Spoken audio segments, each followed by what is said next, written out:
En esta mañana quiero iniciar una serie que durante mucho tiempo he querido compartir en iglesias o en algún seminario. Y es una serie que he venido tratando de refinar, de llenar con la palabra de Dios, desde luego. Una serie en la que Dios me ha hablado de una forma profunda en los últimos 4 o 5 meses, yo diría. Y los mensajes que voy a compartir van a ser 5, 6, 7 mensajes, no sé cuánto va a durar la serie, pero creo que el Espíritu Santo ha puesto en mi corazón estos mensajes y creo que es una de las necesidades más grandes que la iglesia cristiana de todo el mundo necesita en esta época en la que por todos lados hemos visto los ataques de Satanás. Esta serie se va a titular Sanidad Interior, la sanidad interior. Y cuando nosotros comenzamos a hablar de la sanidad interior, estamos nosotros inmediatamente y de una forma similar dando a entender que dentro de nosotros, dentro de nuestra mente, en nuestra alma, existen heridas. Existen heridas de carácter emocional, traumáticas, complejos, rencores, amarguras, producidas todas estas heridas dentro de nosotros por algo que en nuestro pasado sucedió. Todas estas heridas forman parte de un estorbo muy grande para la obra de Dios. Nosotros sabemos que no existe ninguna persona en esta iglesia, ni en ninguna iglesia, ni en el mundo entero, que no tenga algún problema con algún complejo, con algún trauma producido cuando era niño, cuando era joven, algún rencor contra el exmarido, contra el ex esposa, contra los padres. Pero en esta mañana todos nosotros somos el resultado de nuestras experiencias pasadas y de nuestros pensamientos pasados. En esta mañana tú te sientes como te sientes en este momento porque en el pasado algo afectó tu vida. Si tú en esta mañana estás lleno de gozo y llena de gozo y tienes paz con el Señor, simplemente es porque has permitido que el poder del Espíritu Santo, usando la Biblia, haya podido penetrar en tu vida y en tu mente y estés en lo que dice la Biblia, renovando tu manera de pensar. En esta mañana, si tú te sientes triste, si tú te sientes con rencor o con amargura, simplemente es porque el Espíritu de Dios no ha podido penetrar en tu mente, en tu alma, no ha podido llevar esta sanidad interior porque algo en tu vida lo está impidiendo. Algo en tu vida está deteniendo el poder de Dios, algo en tu vida está tratando de que no pueda llegar a tu mente la sanidad de Dios. Es muy importante que nosotros comprendamos todos estos principios porque no existe, vuelvo a repetir, ningún cristiano que no haya sido herido emocionalmente o traumado psicológicamente desde su niñez o desde su juventud. Todos los cristianos, pues, estamos en una iglesia, llámese el Cinema Las Torres, o el Cine Apolo, o la Iglesia Bautista Oreb, o la Iglesia Presbiteriana San Pablo. El edificio no tiene nada que ver. Pero los cristianos nos reunimos principalmente para ser sanados, para ser rehabilitados, para poder ser edificados juntos, porque no existe la gracia de Dios manifestada en una persona. No existe, pues, ninguna iglesia, ningún cristiano que no tenga esta clase de problemas interiores. Necesitamos rehabilitar nuestras vidas, necesitamos cambiar aquí adentro nuestra manera de pensar. ¿Cómo llegamos los cristianos a la iglesia? Los cristianos llegamos a la iglesia, todos son puros ex borrachos, ex drogadictos, ex homosexuales, ex lesbianas, ex iracundos, ex maldicientes, ex divorciados, ex fornicarios, pero no existe dentro de la iglesia cristiana nadie que diga, vengo del tercer cielo. Todos nosotros, al entrar a la iglesia, al recibir a Jesucristo como nuestro Señor y Salvador, comenzamos el proceso de la rehabilitación, de la restauración mental, de la sanidad interior. Unos cristianos tienen 2 años en Cristo y manifiestan salud espiritual, mucho gozo, mucha paz, mucho amor. Otros cristianos tienen 5 años en Jesucristo y siguen con esa cara de amargados, tratando mal a los hermanos, con rencores, con odios, pleitos en el hogar, pleitos en el matrimonio, etcétera, etcétera. O sea, que han retrasado su proceso de restauración y de rehabilitación. Veamos algunos pasajes en la Biblia rápidamente antes de entrar a nuestra primera conferencia en esta mañana, que nos explican de qué forma el Espíritu Santo pone énfasis en que nuestra mente tiene que ser cambiada. Tenemos que cambiar nuestra manera de pensar forzosamente, porque si no cambiamos nuestra manera de pensar y no comenzamos a permitirle a Dios que sane mis traumas de mi niñez, mis heridas que me hizo mi padre cuando tenía 2 años, las heridas que me hizo mi madre, las heridas que me hizo mi maestro, las heridas que me hicieron cuando era joven, las heridas que me hizo mis hijos, las heridas que me hizo mis padres, etcétera, etcétera. Si no nos restauramos y no le damos oportunidad al Espíritu Santo de sanar nuestra vida interior, nunca podremos ser instrumentos poderosos en manos de un Dios que nos dice: límpiense las manos los que llevan los instrumentos de Jehová. Dios tiene que usar un vaso limpio. Dios tiene que usar una mente renovada. Nadie puede ser útil en las manos de un Dios santo mientras en su mente tenga estas cosas que están impidiendo la santidad del Espíritu Santo y mientras en su corazón haya iniquidad. Dice, por ejemplo, en Romanos capítulo 12, versículo 2, un versículo que todos los cristianos se saben de memoria, o por lo menos que deberíamos de saber. La Biblia nos muestra y se nos ordena: no se conformen a este siglo, no permitamos que el mundo nos moldee, es lo que significa en el griego. No obstaculicen el poder de Dios, porque si no, el mundo los va a meter en un molde. Vean ustedes aquí por un momento, el mundo tiene un molde, Dios tiene otro molde, y o dejamos que Dios nos moldee, o permitimos que el mundo nos moldee. Cuando salimos del mundo, éramos conforme al mundo, seguíamos las modas del mundo, el lenguaje del mundo, las fiestas del mundo, las diversiones del mundo. En cuanto el Espíritu de Dios nos saca de este molde, ahora entramos a otro molde. No hay nada de que soy como soy, o yo quiero hacer en mi vida lo que yo quiero. O dejamos que Dios nos moldee con el fuego de su Espíritu, o regresamos otra vez y permitimos la influencia en el mundo. Dice el apóstol Pablo: no os conforméis a este siglo, sino transformaos. La palabra aquí, transformaos, es la palabra griega metamorfosis. Metamorfosos en el griego, y significa un cambio total de estructura.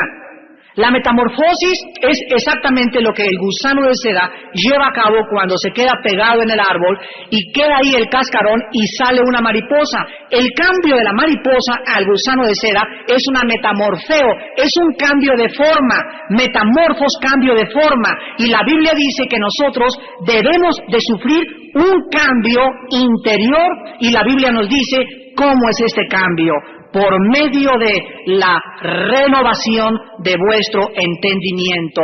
La mente tiene que ser cambiada. La mayor parte de las personas, como están conscientes de que tienen problemas de conducta o que se portan de una forma anormal, tiene la costumbre de comenzar a visitar a los psicólogos y a los psiquiatras. Si en esta mañana hay algún psiquiatra y algún psicólogo, no quiero ofenderlos, pero simplemente, amigos doctores, les quiero decir que el problema no está en la mente, el problema es más profundo que en la mente, no es la psique, el problema es espiritual. Cuando un psiquiatra o un psicólogo quiere ayudar a una persona a cambiar su mente, siempre la pregunta es la siguiente: ¿qué terapia va a usar? ¿Qué te va a dar a leer?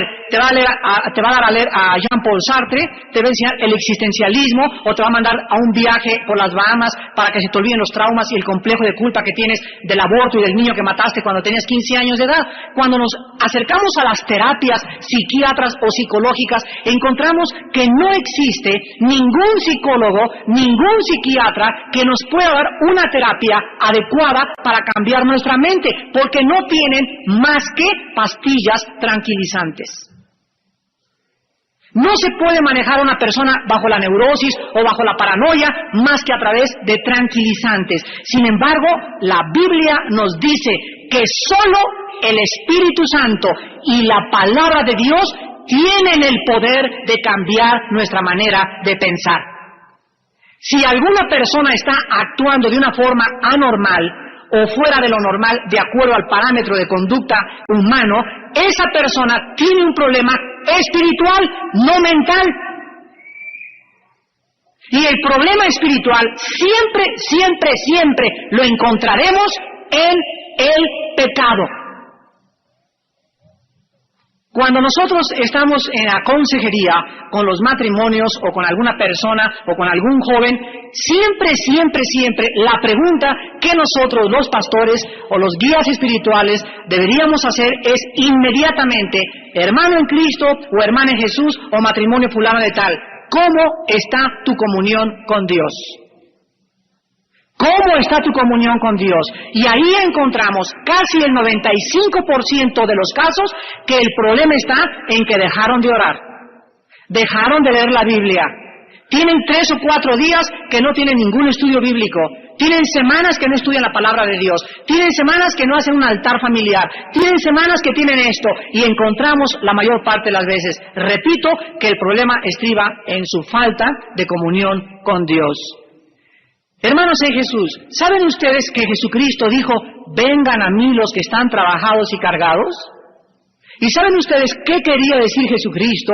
Que Jesucristo vino a un mundo donde la humanidad está cargada y trabajada. Todos nosotros estábamos tan cargados con el pecado, con tantos problemas, con la casa, con el trabajo, con los chismes, con las demandas, con esto y con aquello, y estábamos agotados emocional y físicamente y mentalmente, y por eso recurríamos a los tranquilizantes, al alcohol, por eso teníamos úlceras, por eso teníamos problemas cardiovasculares, porque todo el trajín, la angustia de las cosas que nos rodean influye en nuestra paz interior. Y Jesús dice: vengan a mí, no dice vayan a los ecuaniles, no dice vayan a los psiquiatras, no dice vengan a mí, dice Cristo, y encontrarán, escucha lo que dice Cristo, encontrarás descanso,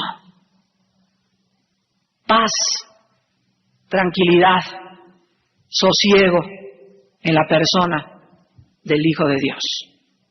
Es Cristo la respuesta a cualquier problema de nuestra vida.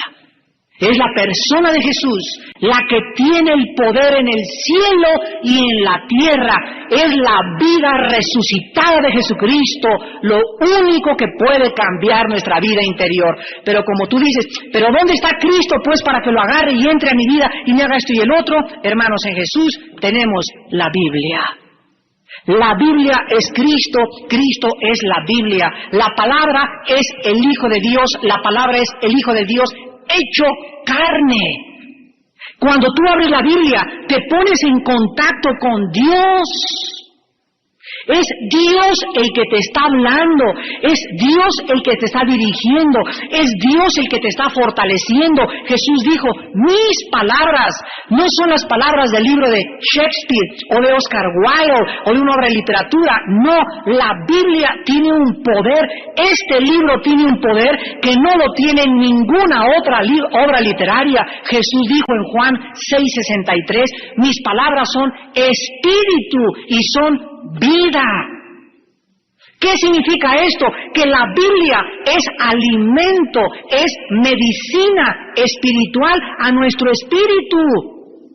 Y el espíritu solo puede ser afectado por la Biblia, por ninguna otra cosa más que por la Biblia. Y además dice Cristo, mis palabras son vida.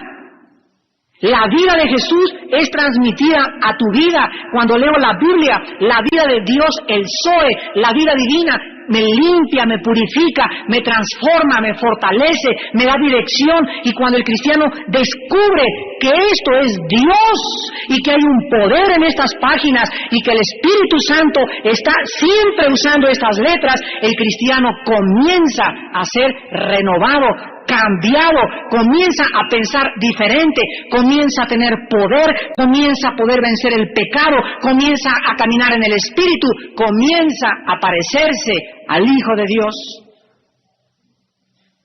Y vean cómo acaba Romanos 12:2. No os conforméis a este siglo, sino transformaos por medio de la renovación de vuestro entendimiento. Y aquí nos dice el Espíritu Santo la razón por la cual necesitamos la transformación de nuestra mente, por qué necesitamos la medicina de Dios, por qué necesitamos la sanidad interior. Y dice, para que comprueben, para que comprobéis cuál sea la buena voluntad de Dios, agradable y perfecta. ¿Por qué necesitamos cambiar nuestra manera de pensar? Porque dice la Biblia que si no cambiamos nuestra manera de pensar, si no nos renovamos, si no memorizamos la Biblia, si no la meditamos, si no tenemos comunión con Dios en su palabra, nunca sabrás qué quiere Dios para tu vida.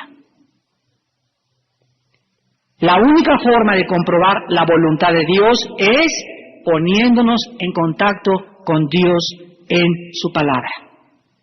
Y la Biblia dice que la voluntad de Dios la define de tres formas. En primer lugar, es buena. ¿Sabes algo? Que la voluntad de Dios es lo mejor para tu vida, aunque tú ahorita no lo pienses así.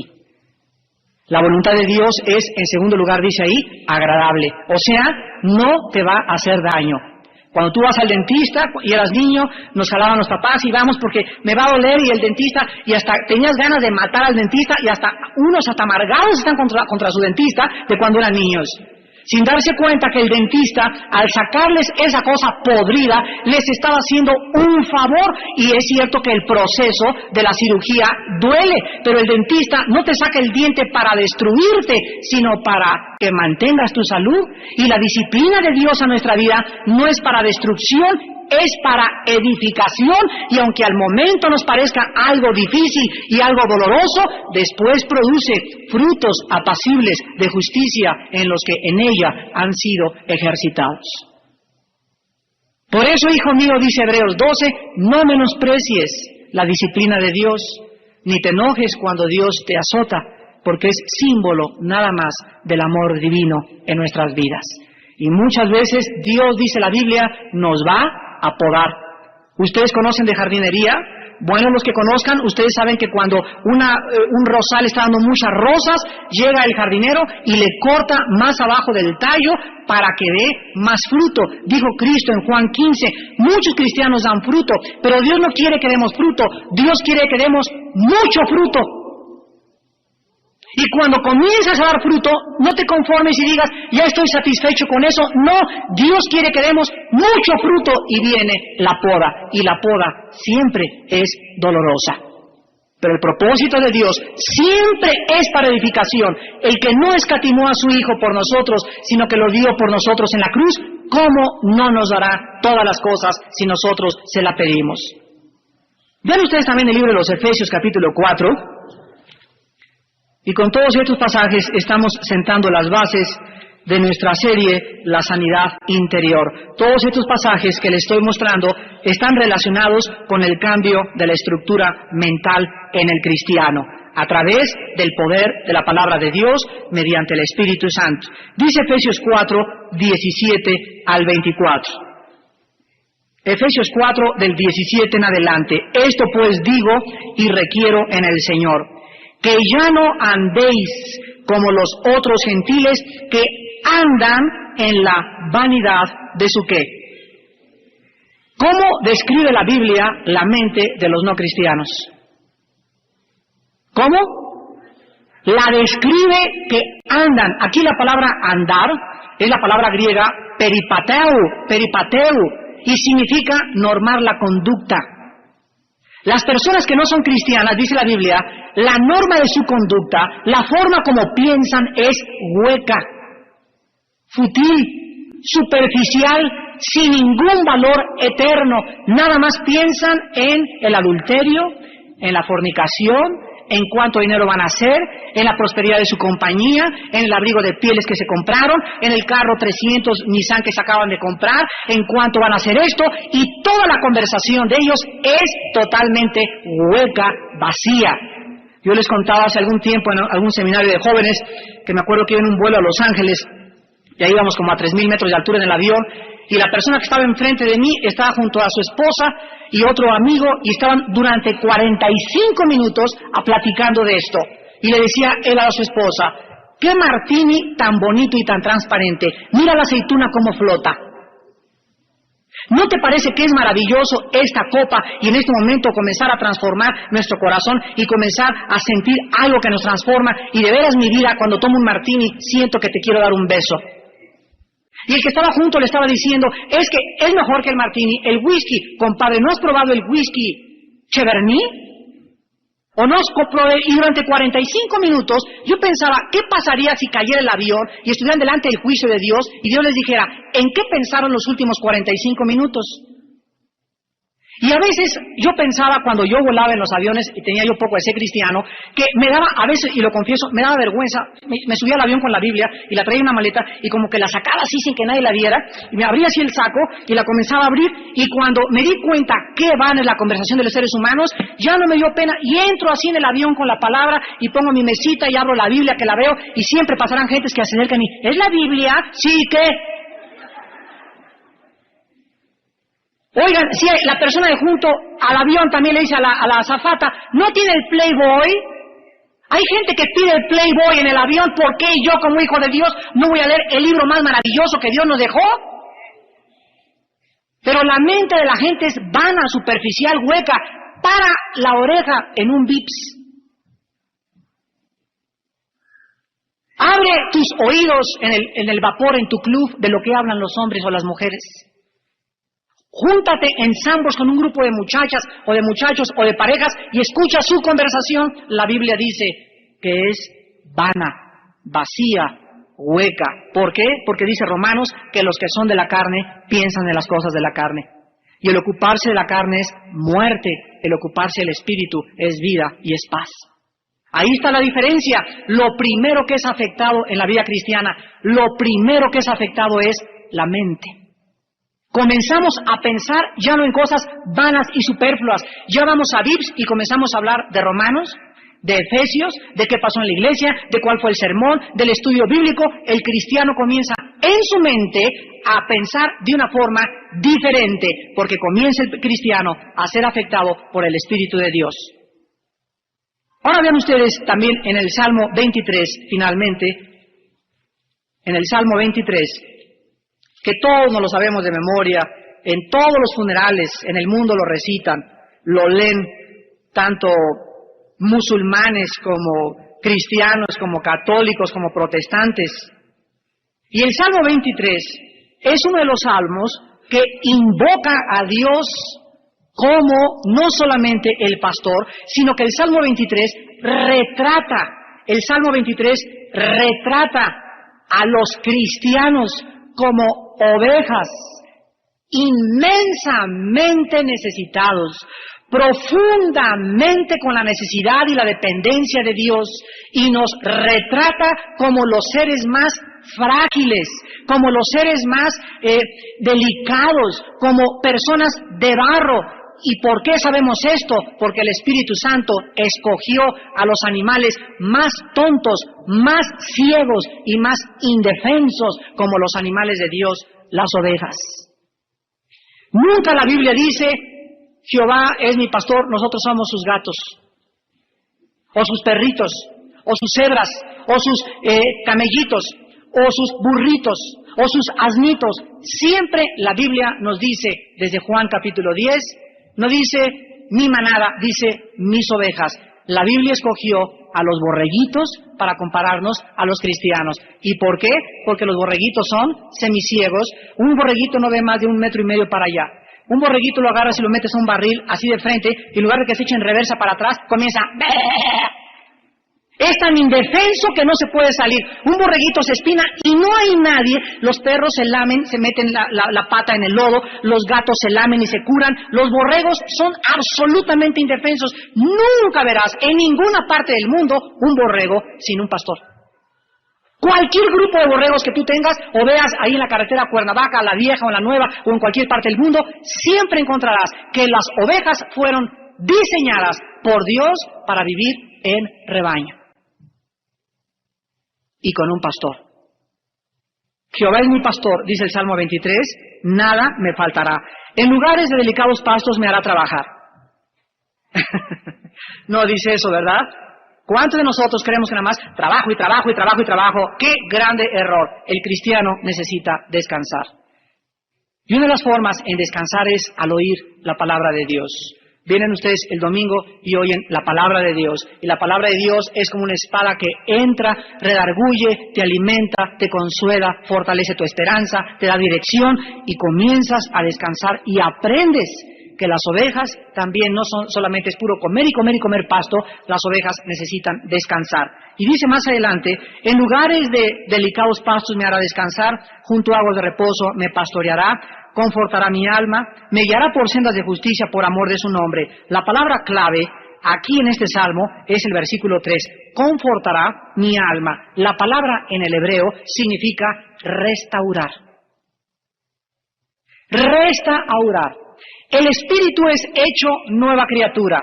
Cristo no viene a tu vida a parcharte, Cristo viene a crear una nueva persona dentro de ti. Viene a ponernos a su Espíritu entre nosotros. Pero el alma,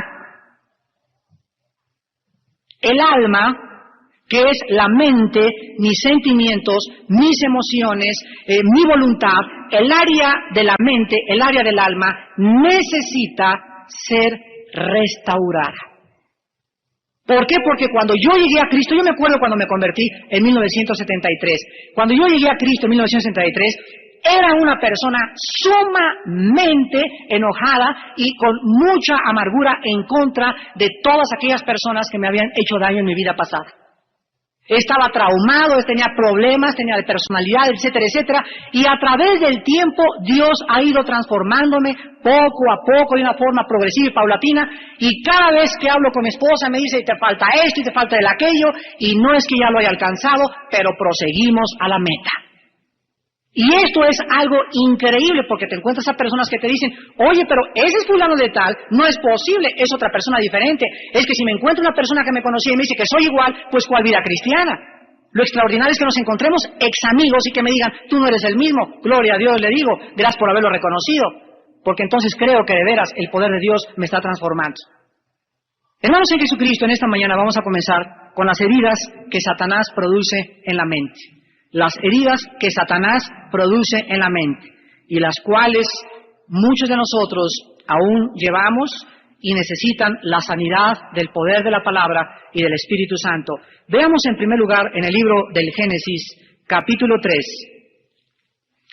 Génesis, capítulo 3, versículo 15.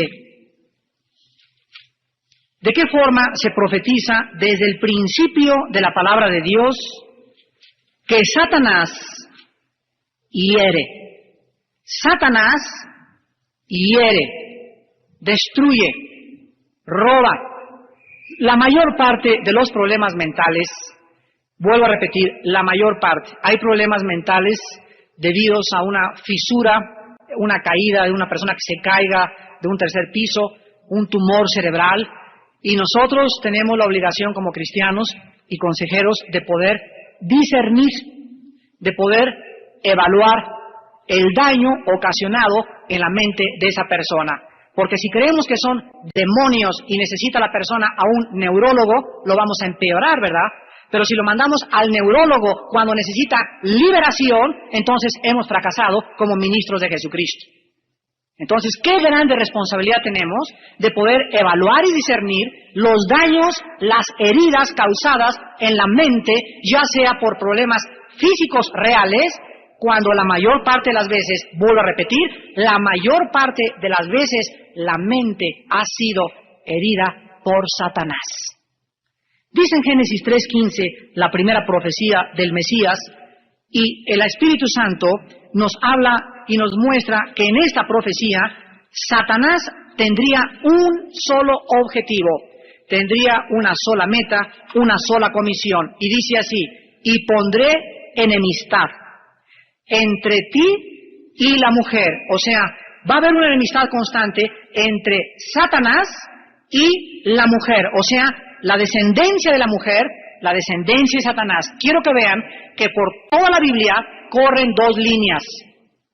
Por toda la Biblia corren dos líneas. La descendencia de la mujer. ¿Quién creen ustedes que es la descendencia de la mujer? El Mesías.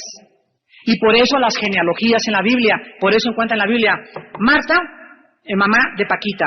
Paquita, mamá de Tiburcia. Tiburcia, mamá de Filomena. Filomeno, padre de Epafrodito. Epafrodito, padre de esto. Y yo me acuerdo cuando leía las genealogías, bueno, ¿y a mí qué me sirve que fulano de tal, papá de este, papá y papá y papá y papá y papá?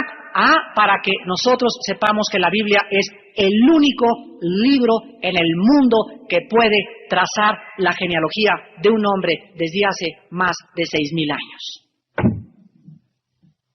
¿Tú te acuerdas quién fue tu tatarabuelo? Yo tengo un tío que ya murió, mi tío Juan, llevaba toda la cuestión heráldica de la familia Alducin y la trazó, creo que hasta 1400, y ya no pudo irse más para atrás. Hasta ahí llegó nada más. Y por eso hay los famosos escudos heráldicos de las familias Pompidou y Richelieu. Casi no hay de la familia García ni Pérez, ¿verdad?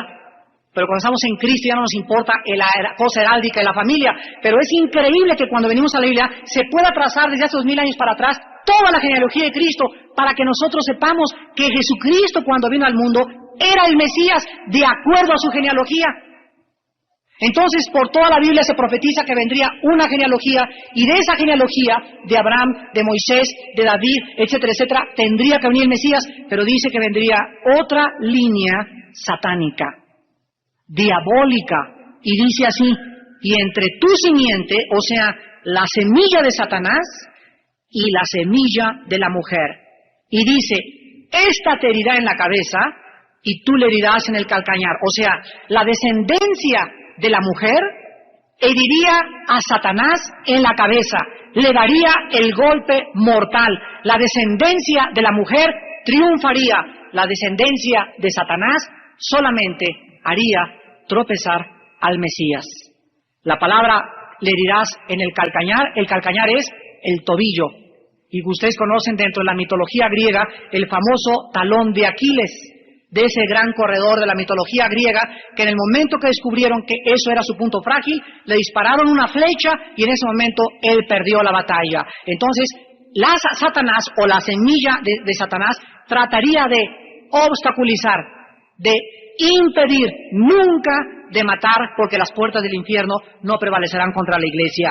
Se profetiza que Satanás trataría de impedir que el Mesías naciera, perseguiría a la línea de la mujer, hasta ahorita lo sigo haciendo, y después cuando el Mesías muriera en la cruz, Satanás se enojaría, se irritaría, desataría todo su odio y toda su perversidad y todo su coraje en contra de la descendencia de la mujer, que somos nosotros los cristianos. El Satanás no odia al teporocho que está en la esquina, ni a tu padre, ni al narcotraficante de drogas, ni a la mujer adúltera. Satanás odia. Y estoy hablando de un odio homicida, de un odio calumniador, de un odio que solamente puede ser descrito por Jesucristo con las palabras: Él vino para destruirlos, Él quiere destruirlos, Él quiere hacer que ustedes no lleguen a la meta, Él quiere afectar su mente. Y comparémoslo con Apocalipsis capítulo 2. Y en Apocalipsis capítulo 2 encontramos que aquí ya el Mesías ya murió, desde luego, pero encontramos una mujer, y el dragón. Es una grave equivocación decir que la mujer es la iglesia o que es la Virgen. La mujer es Israel, de acuerdo a otras profecías de la palabra de Dios. Y aquí se nos muestra que Satanás, vean ustedes el versículo 4, adelante, el capítulo 12, Apocalipsis, el versículo 4, y su cola arrastraba la tercera parte de las estrellas del cielo. Aquí está hablando de Satanás, y las arrojó sobre la tierra, o sea, la tercera parte de los demonios están en la tierra, y el dragón, o sea, Satanás, se paró frente a la mujer que estaba para dar a luz, o sea, frente a Israel, y dice así, a fin de devorar a su hijo tan pronto como naciese, y ella dio a luz un hijo varón que regirá con vara de hierro a todas las naciones, y su hijo fue arrebatado para Dios y para su trono. Hermanos, en Jesucristo, lo primero que encontramos nosotros es lo siguiente, que Satanás ha tratado desde el principio de comenzar a desatar su ira, su venganza, sus celos, su rencor, su amargura contra el Mesías Jesucristo. Y Satanás trató constantemente de herir a Cristo. ¿Cuál fue el primer ataque satánico en contra de Cristo? Cuando nació Moisés, en Éxodo 1 y capítulo 2. ¿Qué pasó cuando las mujeres judías comenzaron a ser muy fértiles y comenzaron a tener niños hebreos al por mayor? Llegó un momento que el faraón, al fallarle la estrategia de ponerles cargas en demasía en los hombros del pueblo, el faraón dijo, voy a cambiar mi plan, y mandó matar a todos los niños menores de 2 años. A través de esta matanza, vean ustedes lo siguiente, abran los oídos, hermanos, la mayor parte del plan de Dios siempre lleva víctimas.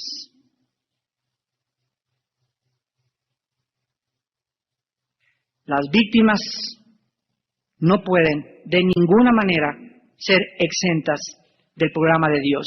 Cuando cae una bomba en Irak, mueren siempre muchos inocentes. ¿Podemos nosotros culpar a Dios de eso? No. El pecado en el planeta Tierra involucra víctimas y tropiezos de gente inocente siempre, siempre, siempre. Miles de mujeres perdieron a sus hijos, pero el niño que venía de la línea de Génesis 3:15, el niño que vendría a libertar a su pueblo, el niño que traía en su sangre la simiente del Mesías, fue preservado por la fe de sus padres cuando metieron a Moisés en una canastilla de junco, lo echaron al río Nilo, e increíblemente, en la providencia y soberanía de Dios, el junquito llega a las manos de la hija de Faraón, el Moisés al que el Faraón estaba persiguiendo, paradoja de paradojas, es criado en el palacio del hombre que más lo odiaba. Esos son los caminos del Señor. Y vemos pues nosotros también cuando nace Jesucristo, porque dice Apocalipsis que cuando Satanás vio que iban a ser el Mesías, se paró enfrente de la mujer. ¿Quién fue el segundo que desencadenó la matanza en contra del Mesías? El rey Herodes. Vayamos al libro de Mateo capítulo 2, Mateo capítulo 2, y veamos este odio satánico en contra del Mesías. Y los demás estudios veremos que este odio se ha vuelto contra nosotros ya, porque ahorita ya el diablo no le puede hacer nada a Cristo. Ya está el Señor sentado allá, ya nomás le hace así al diablo, ¿verdad? Nomás le hace así y así, ¿verdad? La victoria es de Jesucristo y nosotros. Nada más que el problema está que nosotros no hemos usado esta victoria en el poder del Espíritu Santo. Y por eso la iglesia está siendo un cuerpo de cristianos derrotados, malhumorados, rencorosos, amargados, porque no han descubierto que nuestra lucha no es entre nosotros, nuestra lucha es contra huestes espirituales de maldad. Y cuando el cristiano no vea ya a su hermano como su enemigo, sino como aquel que está siendo usado por el enemigo, el cristiano comenzará a ganar con una vida de oración. Dice en Mateo capítulo 2, versículos del 13 en adelante, después que partieron ellos, Mateo 2, 13, he aquí un ángel del Señor apareció en sueños a José y dijo, levántate y toma al niño y a su madre, y huye a Egipto, y permanece allá hasta que yo te diga, porque acontecerá que Herodes buscará al niño para matarlo. ¿Herodes conocía al niño? Entonces, fíjense ustedes lo que nos dice este pasaje? Lo que nos dice este pasaje es lo siguiente, que Satanás no conoce lo que pensamos. Si Satanás supiera lo que pensamos, hubiera usado a Herodes para matar al niño. Pero como Herodes no sabía quién era el niño, mandó a matar a todos los niños menores de 12 años. Satanás sabe o se imagina lo que hay en tu mente por tus gestos, por tu mirada, por tus actitudes, pero él no puede conocer nuestra mente, no puede leer nuestra mente. Vuelvo a repetirlo, si así fuera, hubiera usado a Herodes y el niño de Dios, el Mesías del mundo, no hubiera nacido. Entonces dice la Biblia en el versículo 15, y estuvo allá hasta la muerte de Herodes, para que se cumpliese lo que dijo el Señor por medio del profeta cuando dijo, de Egipto llamé a mi hijo. Y dice el versículo 16, Herodes, entonces cuando se vio burlado por los magos, se enojó mucho y mandó matar a todos los niños menores de 2 años que había en Belén y en todos sus alrededores, conforme al tiempo que había inquirido en los magos. Hermanos, en Jesús, el nacimiento de Jesucristo le costó la vida a cientos de niños inocentes. Niños que están ahorita en la presencia de Dios. Más que la vida de los niños, le costó el sufrimiento de una madre ver arrebatado a su hijo. Y así vemos pues de qué forma se cumple Génesis 3:15. Esta te herirá en el calcañar. La persecución contra el Mesías y el nacimiento del Mesías fue toda la Biblia hasta que llegamos al nacimiento de Jesucristo. Ahora vean ustedes en el libro de Isaías de qué forma el profeta nos describe al Mesías. Porque si alguien tendría razón para estar traumado, rencoroso, amargado, y si alguien hubiera, a través de tanta presión, de tanta persecución, de tanta traición, hubiera podido desalentarse, fue el Hijo de Dios. Pero vean ustedes lo que el profeta nos dice y de qué forma nos describe al Hijo de Dios. Dice Isaías del 3 al 5, capítulo 53. Despreciado, vuelvo a repetir, despreciado. Nada más, no. El Espíritu Santo, escuchen los verbos que comienza a usar. Despreciado y desechado entre los hombres. Varón de dolores, experimentado en quebranto. Vean hasta ahorita cuántas palabras llevamos. Despreciado, desechado, dolor, quebrantado. Y como que escondimos de él el rostro fue. Y viene más. Por azotado. Ahí está la palabra de Génesis 3:15, por herido. El Hijo de Dios ha sido el ser humano más profundamente herido de cuantos seres humanos han nacido en esta tierra. Herido de Dios y abatido, mas él, y aquí dice, ¿por qué fue herido? Herido fue por nuestras rebeliones, no por nada que él haya hecho por nosotros. Su desprecio, su desecho, su persecución, la traición contra su vida, los golpes, los clavos en las manos, los azotes del látigo romano, las espinas en su cabeza, cuando le rompieron la nariz, cuando le rompieron las orejas, la sangre que salía de la cruz, su cuerpo pegado a la cruz del Calvario, su espalda deshecha en sus tejidos subcutáneos y todo, desde que nació hasta que murió, lo hizo por nosotros. Y nosotros estamos, me las vas a pagar. Y nosotros estamos, ay, me dolió mucho lo que me hicieron. Dice la Biblia en Hebreos, aún no hemos sufrido hasta la sangre. ¿De qué estamos hechos? ¿De mantequilla? ¿O de jalea McCormick? ¿O estamos hechos de un espíritu entre nosotros que nos dice, mi espíritu es un espíritu de valor, de poder, de dominio propio, es un espíritu que les dice, levántense y peleen, estamos en guerra espiritual? Comparémonos con el Hijo de Dios.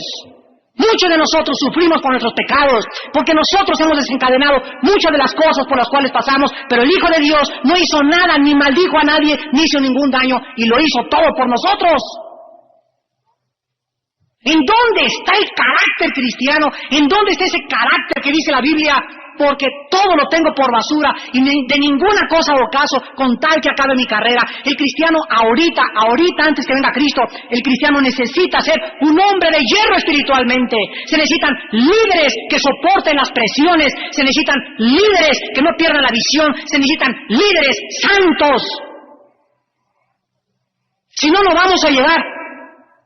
Se necesita hombres que estén de pie, con convicciones profundas en su espíritu, de saber que Jesús pelea por nosotros, que Él está sentado y que tenemos que aprender, hermanos, tenemos que aprender a combatir las huestes espirituales del maldad y tenemos que aprender en esta serie a sanar nuestras heridas. Un soldado que está en el suelo, me duele, mi lele, ay, no tengo mertiolate. Yo he visto películas donde ha habido soldados que llegan así, me acuerdo de una película que vi, La Guerra Civil, muy buena que acaban de hacer, por cierto, ahorita, entre el norte y el sur en Estados Unidos, que llegaban así los del sur con las bayonetotas grandotas así en los rifles y llegaban contra los soldados y ¡pram! Les enterraban toda la lanza así en una pierna y era para que, mi lele, y se paraban los soldados y así cojeando agarraban el fusil y pum, y seguían disparando. Y yo decía, ¿por qué no somos iguales los soldados cristianos? ¿Por qué somos tan fácilmente un rozoncito de una bala, mi lele? Una heridita, una curita, y hasta que no le traigan la curita al hermano, y hasta que no se reponga, no sigue peleando el hermano. ¿De qué estamos hechos entonces? Se necesita un valor sobrenatural y nada más el Espíritu Santo nos los puede dar. Satanás hirió desde que nació Jesucristo. Jesús fue un ser humano que desde nació, dice el versículo 3, desde que nació fue despreciado. Cuando su madre, la Virgen María, andaba con José en el burro buscando y tocando las puertas. Ábrame, por favor, ya mi esposa ya tiene los dolores de parto, ya mi esposa, no nos importa, no había compasión en los tiempos de Cristo, no había misericordia, no me importa que tu esposa se muera, vaya, aquí no hay lugar en el mesón, vais a buscar otro lado. Y ahí tocaron el Holiday Inn, y tocaron el Camino Real, y en el María Isabel, y en todos los mesones, y en todos los hoteles, y todas las puertas estaban cerradas, desde que el Mesías, desde que Jesucristo, desde que nuestro Salvador vino al mundo, fue despreciado. ¿Y en dónde encontró lugar Jesucristo? En un pobre pesebre de Belén, de la aldea de Belén, en medio de los pastorcitos, en medio de la paja. Ahí desde que nació Jesucristo, Él venía al mundo y antes de nacer, mis hermanos, era despreciado entre nosotros. Creció Jesucristo y fue menospreciado. Su propia familia lo comenzó a perseguir. Vecinos en Galilea le despreciaron desde su juventud, aun cuando nadie sabía que él era el Mesías y trabajaba haciendo sillas como carpintero con su padre. La Biblia dice que muchas veces tuvo que regresarse al sur de la Palestina porque no creían los propios vecinos que le vieron crecer que él era el Mesías. Después fue acusado y fue calumniado falsamente por sus enemigos. Lo comenzaron a acosar y hasta le dijeron, fíjense nada más, le dijeron que estaba endemoniado. Le dijeron que tenía a Belcebú y que por el poder de Satanás sacaba a los demonios. Le dijeron que comía con los pecadores. Le dijeron que esto y que el otro. Y todas las acusaciones que iban contra el Mesías eran provocadas para herirlo, para amargarlo, para que Satanás le decía a Dios, a ver, vamos a ver si es cierto que las vamos a levantar una descarga de calumnias y acusaciones, a ver si las aguanta. Todo tenía un propósito, impedir que el Mesías nos salvara. Y encontramos que Jesucristo fue, desde que comenzó su ministerio, Jesucristo fue acosado, presionado, y no lo soltaban, y tenían envidia, y tenían celos, y planeaban matarle, hasta que por fin Dios le dio su gusto y levantaron al Hijo de Dios en la cruz del Calvario, y ahí en la cruz del Calvario, a ver, bájate, si eres el Hijo de Dios, hasta ahí como toros de Bazán, dice el Salmo 22, como perros rabiosos, estaban descargando su ira, su rencor, su envidia, sus celos en contra de él. Ese hombre que nunca había hecho nada, contra él descargaban, ¿qué cosa? Sus heridas emocionales. Y Cristo absorbía todas nuestras heridas, y todos nuestros rencores, y toda nuestra amargura. Él que era santo, lo llevaba todo totalmente sobre su cuerpo, para que nosotros, por sus heridas, fuésemos sanados. Jesucristo también fue odiado al grado de asesinarle. Despertó celos, despertó mucha envidia de sus enemigos. Fue traicionado por su mejor amigo. Judas Iscariote estaba tan perfectamente camuflajeado, Judas Iscariote estaba tan perfectamente bien disfrazado, que durante los 3 años que este hombre, Judas, caminó con los discípulos, ninguno de los discípulos ni siquiera por acá les pasó que ese hombre era el traidor. Estaba tan perfectamente bien disfrazado que en la última cena Jesús les da una clave para que sepan quién es el traidor. Y dice Jesús: el que moje conmigo el pan. Y llega Judas y lo moja. Y aún así los discípulos no se imaginaron que él era el traidor. Traicionado por un hombre que discipuló, que alimentó y que amó, y al final se volvió en contra de él. Y finalmente, en la cruz del Calvario, Jesucristo es abandonado poco a poco, y vean ustedes de qué forma sus seguidores le comienzan a dejar. En el huerto de Getsemaní les dice Cristo: les suplico que por favor oren conmigo solamente 1 hora. 3 veces se los dijo, las 3 veces. Jesucristo les dijo: por favor oren conmigo. Y Jesucristo les dijo, finalmente, Marcos 14:38, orad y velad, para que no caigáis en la tentación. El espíritu está presto, pero la carne es débil, débil, débil, débil. Esto nos muestra que en el momento de la prueba, en el momento de nuestra tentación, necesitamos velar y orar. Ellos no velaron y no oraron. ¿Y qué pasó?